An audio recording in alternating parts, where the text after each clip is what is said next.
Doctor ortho, अब दर्द भी घुटने टेकेगा। उत्तर प्रदेश में भारतीय जनता पार्टी के संगठनात्मक ढांचे को लेकर हलचल तेज हो गई है। राज्य में नई टीम के गठन की प्रक्रिया ने रफ्तार पकड़ ली है और इसी कड़ी में भाजपा के राष्ट्रीय महासचिव विनोद तावड़े रविवार को राजधानी लखनऊ पहुंचे। उनके दौरे को पार्टी के भीतर बड़े बदलावों के संकेत के तौर पर देखा जा रहा है। लखनऊ पहुंचने के बाद विनोद तावड़े ने पार्टी कार्यालय में वरिष्ठ नेताओं के साथ लगातार बैठकें की। इस दौरान उन्होंने प्रदेश अध्यक्ष पंकज चौधरी, संगठन मंत्री धर्मपाल सिंह और डिप्टी सीएम ब्रजेश पाठक से अलग अलग मुलाकात की। इन बैठकों में संगठन की वर्तमान स्थिति, आगामी चुनावी रणनीति और संभावित बदलावों पर विस्तार से चर्चा होने की जानकारी सामने आई है। बैठकों के बाद प्रदेश अध्यक्ष पंकज चौधरी दिल्ली के लिए रवाना हो गए, जहां वे केंद्रीय नेतृत्व से मुलाकात करेंगे। माना जा रहा है कि इस मुलाकात में उत्तर प्रदेश भाजपा के संगठनात्मक ढांचे में प्रस्तावित बदलावों को लेकर अंतिम चर्चा हो सकती है। पार्टी सूत्रों के अनुसार दिल्ली में होने वाली इन बैठकों के बाद नई टीम को लेकर अंतिम फैसला लिया जा सकता है। देर शाम डिप्टी सीएम केशव प्रसाद मौर्य ने भी विनोद तावड़े से मुलाकात की। इसके अलावा सोमवार को उनकी मुख्यमंत्री योगी आदित्यनाथ के साथ बैठक प्रस्तावित है। इस बैठक को खासा अहम माना जा रहा है क्योंकि इसमें राज्य की राजनीतिक और प्रशासनिक स्थिति के साथ साथ संगठन के पुनर्गठन पर भी चर्चा हो सकती है।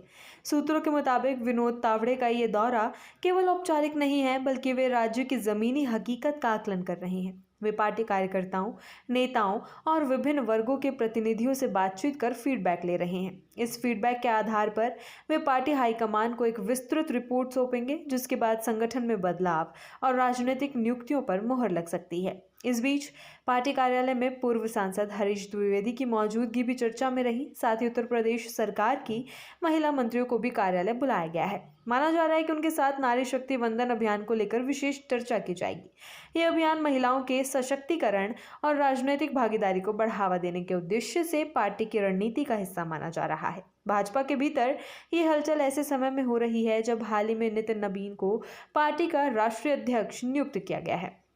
उनके नेतृत्व में अब राज्यों में भी कई टीम तैयार करने की कवायद तेज हो गई है। उत्तर प्रदेश जैसे बड़े और राजनीतिक रूप से महत्वपूर्ण राज्य में संगठनात्मक बदलाव को पार्टी की दीर्घकालिक रणनीति का अहम हिस्सा माना जा रहा है। करीब 3 साल बाद तक उत्तर प्रदेश भाजपा संगठन में बड़े बदलाव की संभावना जताई जा रही है। पार्टी नेतृत्व चाहता है कि आगामी विधानसभा चुनाव 2027 को ध्यान में रखते हुए संगठन को और मजबूत और सक्रिय बनाया जाए। इसी उद्देश्य से नए चेहरों को मौका देने और संगठन में संतुलन बनाने पर भी विचार किया जा रहा है। विनोद तावड़े के लखनऊ पहुंचने पर प्रदेश अध्यक्ष पंकज चौधरी और संगठन मंत्री धर्मपाल सिंह ने उनका स्वागत किया।